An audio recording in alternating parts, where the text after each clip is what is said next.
अब भाई और बहनों, मैं निवेदन करूंगा उन लोगों से, उन महापुरुषों से जो साध संगति की भक्ति क्रियाओं को लेकर दिन रात काले कव्वे की तरह कांव कांव करते रहते हैं, कांव कांव। गुरु जी की आरती नहीं उतारनी चाहिए, पवनदास पाखंड कर रहा है, जयपुर वाला पवनदास पाखंडी, फलाना दिखना। कब आदेश दिया गुरु जी ने आरती उतारने का, ये करने का, वो करने का? उन काले कौओं से मेरी विनती है, मेरी प्रार्थना है, अरे तुम इस रोहतक वाली घटना पे चुप क्यों हो भाई? ये पाखंड नहीं हो रहा क्या? पूरे हरियाणा में तुम्हारे गुरुजी की बदनामी हो रही है। अरे हम तो गुरुजी की आरती उतार रहे हैं, इससे तो गुरुजी की बेइज्जती नहीं होती, गुरुजी की बदनामी नहीं होती, उल्टा गुरु का सम्मान होता है कि देखो ये लोग अपने गुरु को भगवान का दर्जा दे रहे हैं। और ये रोहतक में 500 बसों में बैठाकर भक्तों को ठोक दिया गया परशुराम जयंती में, राजनेताओं की रैली में। अरे इसमें तो भक्तों की बदनामी, गुरुजी की बदनामी, भक्तों की भक्ति का सत्यानाश हो गया। और तुम लोग सत्सेवकों के ऊपर टीका टिप्पणी करने वालों, अरे तुम्हारी जीभ के ताले क्यों लग गए भाई? अरे यहां बोलो ना, 2 शब्द इनके ऊपर भी तो बोलो। कौन ले गया वहां आम संगत को 500 बसों में बैठाकर? कोई गांव का भगत ले गया क्या? अरे गुरुजी के बेटा बेटी के बिना, गुरुजी के भाई की सलाह के बिना, उनकी आज्ञा के बिना यह काम नहीं होता। अरे जरा अपनी प्यारी प्यारी जीभ को थोड़ा सा समझाओ और 2 शब्द उनके ऊपर भी बोलो भाई। एक वीडियो लाइव आकर उनके लिए भी तो बोलो, आश्रम वालों के लिए, मैनेजमेंट वालों के लिए, जो सरेआम पाखंड कर रहे हैं। लेकिन उनके आगे तो तुम्हारी धोती गीली हो जाती है, तुम्हारी धोती गीली, तुम्हारी श्वासें ऊपर की ऊपर नीचे की नीचे रह जाती हैं कि मैनेजमेंट के खिलाफ कैसे बोले। इन्होंने तो पवनदास की देही तोड़ के रख दी। पवनदास तो चलो पहले भाई जिम जाम करता था, पहलवानी करता था, इसलिए उनके लठ जेल गया। और हम तो वैसे मरे पड़े, बूढ़े बूढ़े से हो गए, खोपड़ी के बाल उड़ गए, हमारे 2-4 लठ पड़ गए तो हमारा क्या होगा? हम तो वैसे ही मर जाएंगे। थोड़ा घी वा खाओ, थोड़ी कसरत वसरत करो, जिम जाम करो, थोड़ा बहुत 2-4 लठ खाओ मैनेजमेंट के। अरे क्यों जुबान बंद हो गई तुम्हारी? अरे संत रामपाल जी के सतवादी भक्तों, ना घर के ना घाट के, साध संगति से बागी। अरे तुम्हें पता नहीं है क्या इतनी बड़ी घटना हो गई? दास लाइव भी आ चुका है पहले इस घटना पर, उसके बाद भी तुम्हारी हिम्मत नहीं हो रही 2 शब्द बोलने की कि भाई ये तो वास्तव में मैनेजमेंट ने गलत किया है। हमारे गुरुजी का तो राजनीति से कोई लेना देना नहीं। परशुराम की जयंती में क्यों ले गए भक्तों को गुरुजी के बेटा बेटी? अरे कुछ तो बोलो, 2 शब्द तो बोलो।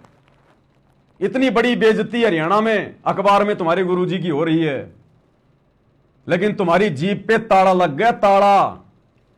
इसलिए तुम लोग काल प्रेरित हो, काल प्रेरित। काल काल के खिलाफ नहीं बोलता। आश्रम वाले भी काल प्रेरित, उल्टे कर्म, और तुम लोग भी साथ संगति से बागी होकर अपने कर्म ही फोड़ रहे हो।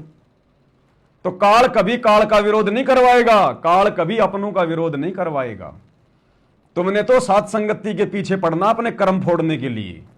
बस गुरुजी की आरती नहीं उतरनी चाहिए, गुरुजी की आरती नहीं उतरनी चाहिए। एक वीडियो देखा, किसी ने भेजा मेरे को, छोटी सी कटिंग। एक कोई दर्शन दास नाम का भगत है, पहले साथ संगति में था, फिर वो बागी हो गया, अब चीखता है, चिल्लाता है। उसने कहा कि आखिर मैनेजमेंट गुरुजी के मिशन को ही तो आगे बढ़ा रहा है। अरे सारा ही मैनेजमेंट थोड़े ना गलत है, कुछ लोग हैं जो गलत हैं, बाकी लोग तो गुरुजी के मिशन को आगे बढ़ा रहे हैं। कितना का आगे बढ़ा दिया भाई? अरे देखो रे जरा, कहां से गया गुरुजी का मिशन, दिखाई नहीं दे रहा। ओहो हो, हरियाणा में मंत्रियों की रैली में जाके ठोक दिया गुरुजी का मिशन। कहां पहुंचाया मैनेजमेंट ने गुरुजी के मिशन को? परशुराम की जयंती में जाके पहुंचा दिया, मुख्यमंत्री की रैली में रोहतक में पहुंचा दिया गुरुजी के मिशन को। यही तो मिशन है, राजनेताओं के तलवे चाटना, यही तो मिशन है आश्रम वालों का। गंदी राजनीति करना, यही तो मिशन है। काल की गोद में बैठ के भक्तों की मर्यादा तोड़वाना, यही तो मिशन है आश्रम वालों का। आश्रम वाले गुरुजी के मिशन को तो आगे बढ़ा रहे हैं। ये मिशन को आगे बढ़ाना है क्या? ये परशुराम की जयंती मनवाना है क्या मर्यादा? रही मर्यादा? राजनेताओं की रैली में धक्के खाना ये मिशन है गुरुजी का? शतलोक से चलकर वो परमात्मा इस गंदे लोक में परशुराम की जयंती मनवाने आता है? गंदे राजनेताओं की रैलियों में भीड़ इकट्ठा करवाने के लिए आता है क्या वो परमात्मा? ये मिशन है। आंखें फूट गई तुम्हारी भागी भक्तों। थोड़ी बहुत भक्ति बची थी उसका भी सत्यानाश कर रहे हो आए दिन सात संगति के खिलाफ बोल बोल के। ये लास्ट में पता चलेगा जब तुम्हारी मटकी एकदम से फूटेगी। अभी तुम्हारी कार ने बुद्धि ऑफ कर रखी है। मैनेजमेंट वाले गुरुजी के मिशन को आगे बढ़ा रहे हैं। बढ़ा दिया ना मिशन को आगे। घर घर में आ गई न्यूज कि बाबाओं के दम पर परशुराम की जयंती मुख्यमंत्री ने मनाई है। जेल में गए मिलने बाबा के लड़के फलाना दिखना मंत्रियों से, बाबाओं को डरा के धमका के ये इज्जत करवाई तुम लोगों ने। वहां जाकर गुरुजी के मिशन को आसमान में पहुंचा दिया तुम लोगों ने। फिर कहते हैं कुछ लोग हैं जो गलत हैं। अरे जो गलत हैं उनके खिलाफ तो बोल के दिखाओ एक शब्द। चलो तुम्हारे अनुसार कुछ लोग ठीक हैं जो गुरुजी के मिशन को आगे बढ़ा रहे हैं, लेकिन जो गलत हैं उनके खिलाफ भी तो बोलो। अब गुरुजी का लड़का, गुरुजी की लड़की, गुरुजी का भाई, इन्होंने तो संगत को भेजा परशुराम की जयंती में बसों में बैठा कर, तो ये गलत हुए कि नहीं हुए? अब बोल के दिखाओ जरा इनके खिलाफ। मत बोल देना दर्शन दास तू वैसे ही सिंगल हड्डी का आदमी है, 30-35 किलो वजन होगा तेरे में, एक लठ भी नहीं सहन कर पाएगा मैनेजमेंट वालों के। दारा सिंह बनना छोड़ दे भाई, घर बैठ के भक्ति कर ले अपनी। ये लठ भी लठ झेलने वाले झेल सकते हैं जिन पे परमात्मा का आशीर्वाद होता है। तो एक लठ भी नहीं झेल पाएगा, कब्र खोदनी पड़ेगी मैनेजमेंट वालों को वहीं। तो मेरे भाई थोड़ा विचार कर ले। आज से पहले जब तू सात संगति में था 4-5 साल तक, जब तेरे को मैनेजमेंट गलत दिखाई नहीं देता था, तब तो पवन दास के पास में घुटने से घुटना लगा के बैठा करता था। पवन दास जी बिल्कुल सही कह रहे हैं, बिल्कुल सही कह रहे हैं, इसमें गलत क्या है, मैनेजमेंट गलत है। और जैसे ही काल प्रेरित हुआ, अब वो मैनेजमेंट तेरे को गुरुजी के मिशन को आगे ले जाने वाले दिखाई देने लग गए। अरे ऐसे मिशन आगे जाता है क्या गुरु का? ये गंदी राजनीति करके गुरु के मिशन को आगे ले जाओगे क्या? मर्यादा तोड़ तोड़ कर गुरु के मिशन को आगे ले जाओगे क्या? भाई आप अपने वीडियो में कह रहे हो दर्शन दास जी कि सारे मैनेजमेंट वाले थोड़े गलत हैं। अरे जो गलत हैं उन्होंने तो ये काम करवाया, ये कांड करवाया ना परशुराम की जयंती में भक्तों को भेजकर। ये अच्छा काम थोड़ी था। तो जो गलत हैं उन्होंने तो किया ना ये। और वो गलत कौन है? सरेआम आ रहा है गुरुजी का बेटा, अब बोल के दिखाओ उसके खिलाफ एक शब्द तू। तो इससे भी ये जाहिर होता है कि तुम लोग काल प्रेरित हो। हाँ, हो सकता है अब मेरे द्वारा इतना जोर देने के बाद हो सकता है तू लाइव आकर थोड़ा बहुत उनके खिलाफ बोल दे, वो बात अलग है। मेरे आज लाइव आने से पहले बोल के दिखाता एक शब्द भी तू उनके ऊपर, तब मानते तेरे को कि तू सच्चाई के लिए खड़ा है। अपने गुरुजी की आरती उतारी जा रही है, उसका विरोध कर रहा है। अरे कौन से नरक में जाओगे प्राणियों? थोड़ी बहुत तो कम से कम कॉमन सेंस का तो प्रयोग करो, वो भी मर गई। अब ये देखो भाई और बहनों, आरती तो गुरु की उतरेगी और वर्तमान में सत्सेवकों ने शुरू कर दी। आने वाले समय में घर घर में उतरेगी, पूरी दुनिया में उतरेगी। कोई माई का लाल इस परमात्मा के मिशन को रोक नहीं सकता। और ये साध संगति परमात्मा के मिशन का मुख्य हिस्सा है, अहम हिस्सा। अरे इतना तो विचार करो, तुम तो हो ही क्या, तुम लोगों की तो औकात ही क्या है। ये पूरा का पूरा मैनेजमेंट, गुरुजी का बेटा बेटी भाई बंधु रिश्तेदार, इन्होंने एडी से चोटी तक का जोर लगा दिया पवन दास को नीचे बैठाने के लिए, पवन दास को मारने के लिए, सात संगतियों को समाप्त करने के लिए। ये बाढ़ जितना फर्क भी नहीं डाल पाए सात संगतियों में, बाढ़ जितना फर्क भी, क्योंकि हमारे साथ सतगुरु है, गुरुदेव भगवान का आशीर्वाद है। ये उनका मिशन है, पवन दास का मिशन नहीं है। पवन दास तो सेवादार है, एक नौकर है, एक मजदूर है भगवान का इस मिशन में, जैसे मेरे अन्य सत्सेवक भाई बहन अपनी सेवा दे रहे हैं। तो कम से कम इतना तो विचार कर ले। बड़े बड़े मगरमच्छ आ गए लेकिन मछली का बाड़ वाका नहीं कर पाए, तो अब भाई तुम जैसे कौवे क्या उखाड़ लेंगे? कम से कम ये तो विचार कर ले, तू है क्या मैनेजमेंट की तुलना में?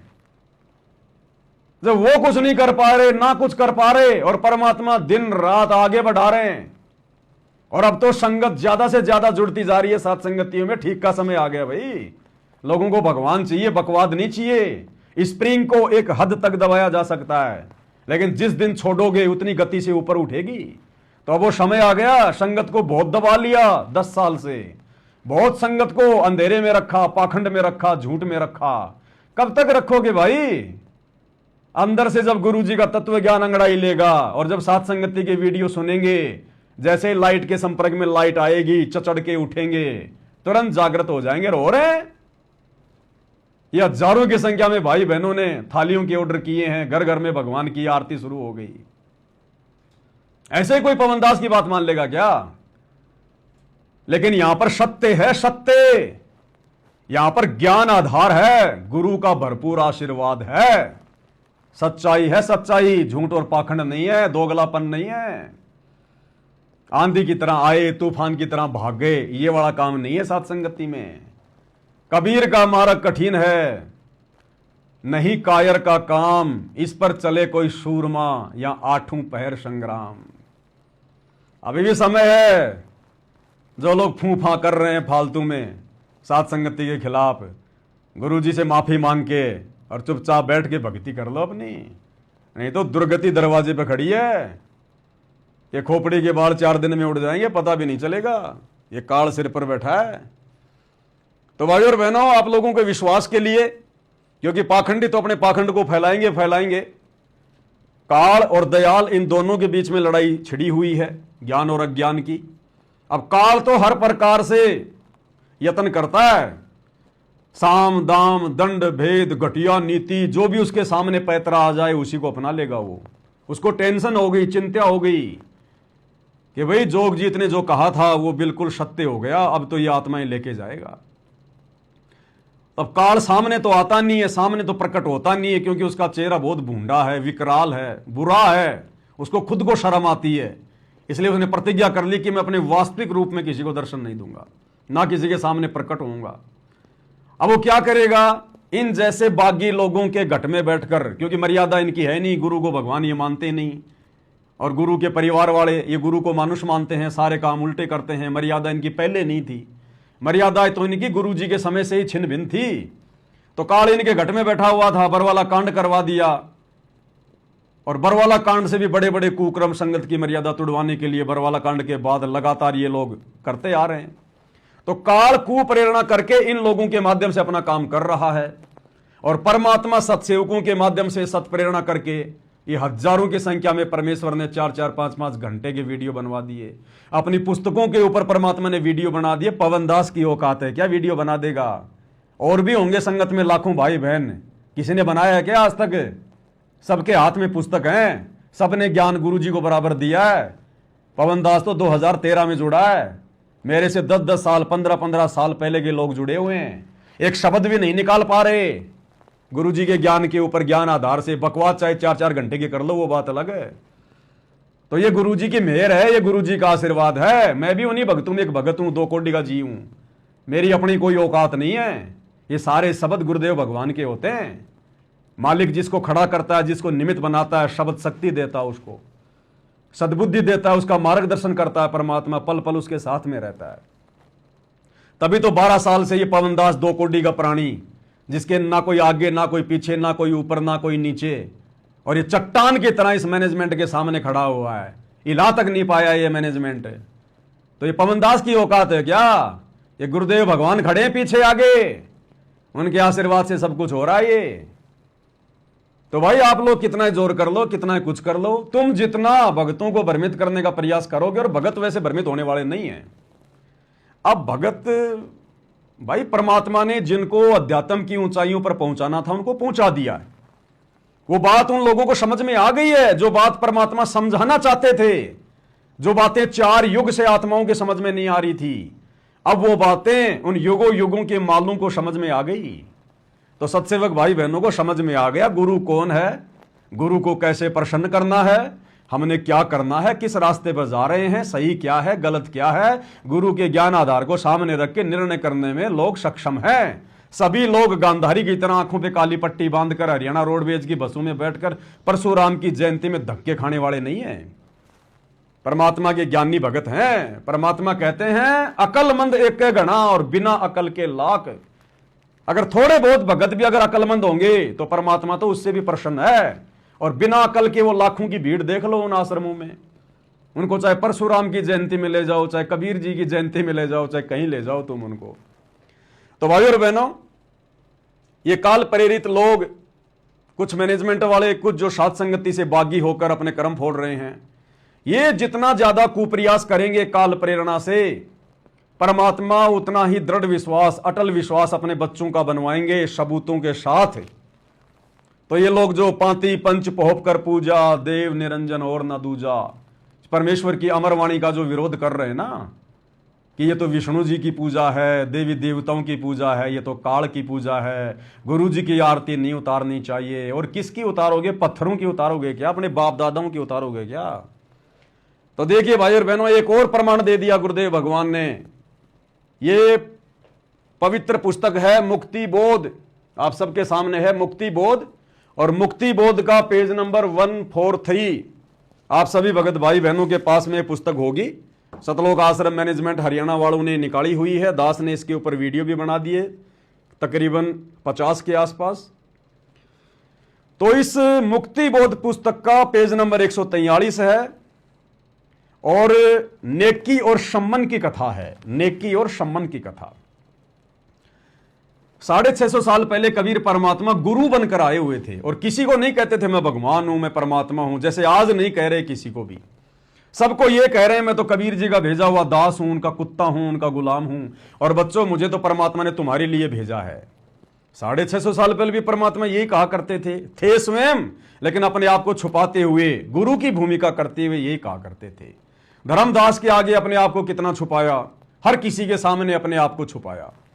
ऐसे ही परमात्मा नेकी, सम्मन और सेवु के सामने अपने आप को छुपा रहे थे और उनके गुरु बने हुए थे। और जब परमात्मा उनके घर पर गए उनकी परीक्षा के लिए, और जब परमेश्वर ने सारी प्रक्रिया को अंजाम दे दिया, सम्मन ने अपने बेटे की गर्दन भी काट दी, सुबह नेकी ने भोजन भंडारा भी तैयार कर दिया, सबने फिर भोजन भंडारा भी किया, परमात्मा ने सेव की कटी हुई गर्दन भी धड़ से जोड़ दी।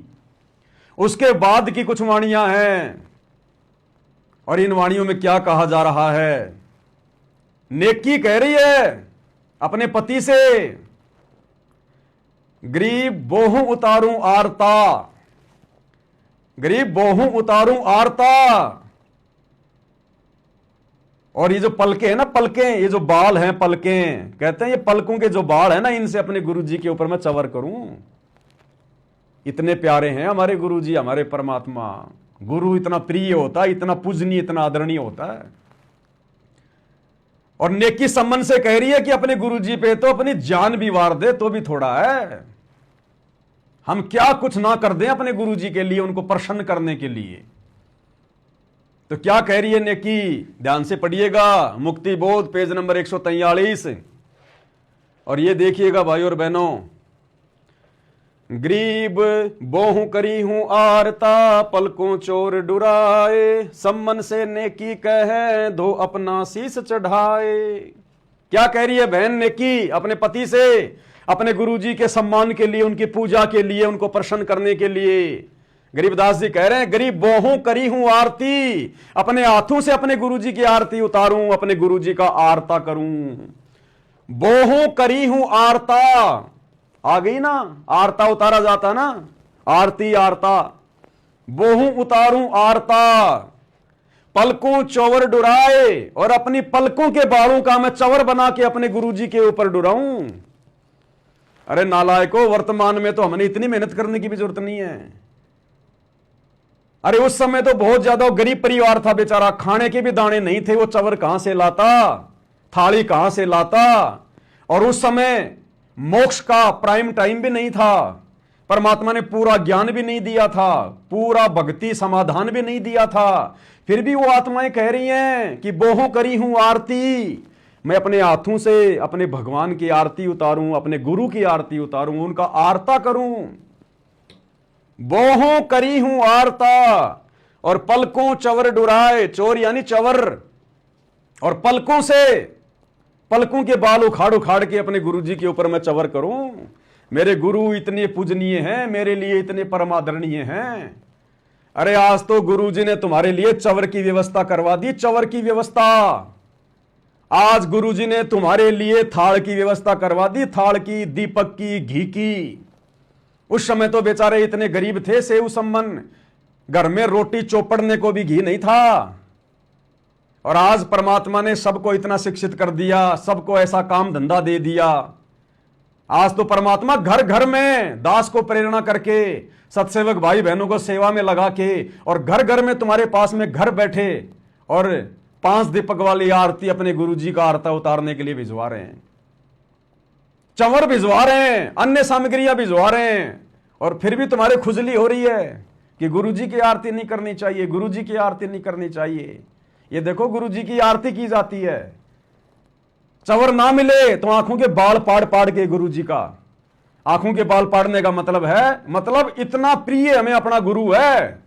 अगर कभी ऐसी नौबत आ गई तो शरीर का रक्त भी गुरुजी के लिए टपका टपका बहा देंगे उनकी सेवा में। इतना प्रिय गुरु, इतना पूजनीय गुरु, उनके सम्मान में ये बातें कही जा रही हैं। आज तुम्हें आंखों के, ये पलकों के बाल उखाड़ने की जरूरत नहीं है, भगवान ने चंवर बनवा दिए, चंवर। आरती घर घर में भगवान आरती की थाल भिजवा रहे हैं। अब बताओ फिर भी तुम्हारे गुरुजी की आरती उतारने में जोर आ रहा है, तो इससे बड़ा प्रमाण और क्या चाहिए मेरे भाई। अरे नेकी कह रही अपने पति से कि बोहूं करी हूं आरती, नैनो चंवर डुराए। और गुरुजी आज घर पे आए हैं, गर्दन देव चढ़ाए। कर लो खुश परमात्मा को, आज इतना खुश किया जा सकता है। तो आज वो समय आ गया कलयुग की पिछली पीढ़ी का। इस समय तो भाई करनी पड़ेगी, अगर गुरु को प्रसन्न करना है तो। 650 साल पहले जब मोक्ष का समय नहीं था, पूरा ज्ञान नहीं था, पूरा समाधान नहीं था, उस समय भी आत्माएं अपने गुरुजी की आरती उतारने के लिए किस कदर तैयार थी। गरीबों हो करी हूं आरता, पलकों चोर डुराए, सम्मन से नेकी कहें, दो अपना शीस चढ़ाए। अब बताओ और क्या प्रमाण चाहिए भाई। गुरुजी की आरती नहीं करनी चाहिए, गधों की आरती करोगे, पत्थरों की आरती करोगे, अपने बाप दादाओं की आरती उतारोगे, अब गुरुजी की नहीं उतारोगे तो। अब भी तुम्हारे समझ में नहीं आ रही है ये गुरु कौन है, अब भी मानुष मानकर अपना जीवन बर्बादी की ओर लेके जा रहे हो। भैया पवन दास से राग द्वेष करने से टट्टू भी हाथ नहीं लगेगा, टट्टू भी, क्योंकि पवन दास किसी के साथ राग द्वेष नहीं करता। मैं जो बोलता हूं ना, सच बोलता हूं और मुंह पे बोलता हूं, ठोक के बोलता हूं। सामने वाले को लगता है कि ये तो भैया अपनी भड़ास निकाल रहा है। भैया परमात्मा ने पाठ पढ़ा दिया, दास परमात्मा की वाणियों पे चलता है। कबीर खड़ा बाजार में, ना काहू से बैर, ना काहू से दोस्ती, ना काहू से बैर। कबीर खड़ा बाजार में, मांगे सबकी खैर। गरीब एक शत्रु एक मित्र है, भूल पड़ी रे प्राण, यम की नगरी जाएगा शब्द हमारा मान। ये पवन दास किसी से राग द्वेष नहीं करता, लेकिन सच को तो सच कहूंगा भाई। अगर कल को गुरुजी का लड़का, गुरुजी की लड़की, गुरुजी का भाई मेरे को रास्ते में मिल जाएं, तो मैं तो भैया अपनी तरफ से झुक के सच्चाई भी करूंगा, गले मिलेंगे तो गले भी मिलूंगा। मुझे कोई राग द्वेष नहीं है। वो चाहे मुझे अपना शत्रु समझे, वो उनकी कमजोरी। कल को ये दर्शन दास मुझे कहीं खड़ा दिख गया, मैं तो प्यार से सच्चाई बोलूंगा। लेकिन प्यार से सच्चाई बोलने का मतलब ये थोड़ी है कि कल को अगर वो कोई गलती करेगा तो मैं चुपचाप रहूंगा, जैसे कि वो दर्शन दास चुपचाप बैठ के और चुपचाप सारा तमाशा देख रहा है। रोहतक में संगत की ऐसी तैसी कर दी गई, परशुराम की जयंती मनवा दी गई, और एक शब्द अपने मुंह से नहीं निकाल रहा। तो ये पवन दास ऐसा काम नहीं करता भाई। पवन दास के लिए तो सब बराबर हैं, घर वाले और बाहर वाले। जो परमेश्वर के अध्यात्म में गलती करेगा, भक्ति मार्ग में गलती करेगा, जिस गलती से संगत का नुकसान होना हो, परमेश्वर के मिशन में दिक्कत आनी हो, भाई वहां तो पवन दास ठोक के बोलेगा, चाहे दर्शन दास हो चाहे परशुराम हो। बाकी राग द्वेष हमारा किसी से नहीं है। राग द्वेष करके तो हम पारी नहीं हो पाएंगे। क्या हमें पता नहीं इस बात का? क्या ये गलती हम करेंगे क्या? जैसे हमारे गुरुदेव भगवान हैं, सब उनके बेटा बेटी हैं, लेकिन गुरुजी जब खाल उतारते हैं नकली संतों की तो कितनी भयंकर उतारते हैं। और फिर गुरुजी कह देते हैं कि मैं तो उनका दास हूं, उनका नौकर हूं, मुझे तो छोटा सा व्यक्ति समझकर आ जाओ, मेरे सत्संग सुन लो। और जब खाल उतारने का समय आता है तो गुरुजी ढंग से उतारते हैं कि काल के दूत पाखंडी, समाज का कर दिया बेड़ा गर्क, नरक में जाके गिरेंगे, गधे कुत्ते बनेंगे अगले जन्म में, परमात्मा के दुश्मन, ये भी गुरुजी बोलते हैं। तो भाई हम तो अपने गुरुजी के पद चिन्हों पे चलते हैं, हमारा किसी से राग द्वेष बैर भाव नहीं है। अगर हम राग द्वेष करके वैर भाव करके अगर ये वीडियो बनाते तो इस पवन दास को परमात्मा इतना लंबा नहीं चलाता, कब का नीचे गिर जाता, कब का। लेकिन भाई हमें पता है, सत्सेवक भाई बहनों को पता है, हमारे गुरुदेव भगवान को पता है, तीसरे को पता हो ना हो हमें कोई लेना देना नहीं है। तो हम प्रथम अपनी भक्ति और मर्यादाओं को बचाते हैं, गुरुदेव के वचनों पे चलते हैं, और जब समय आता है अज्ञान और पाखंड को चोट मारने का तो भाई ढंग से मारते हैं या थोड़े से गण से मारते हैं फिर।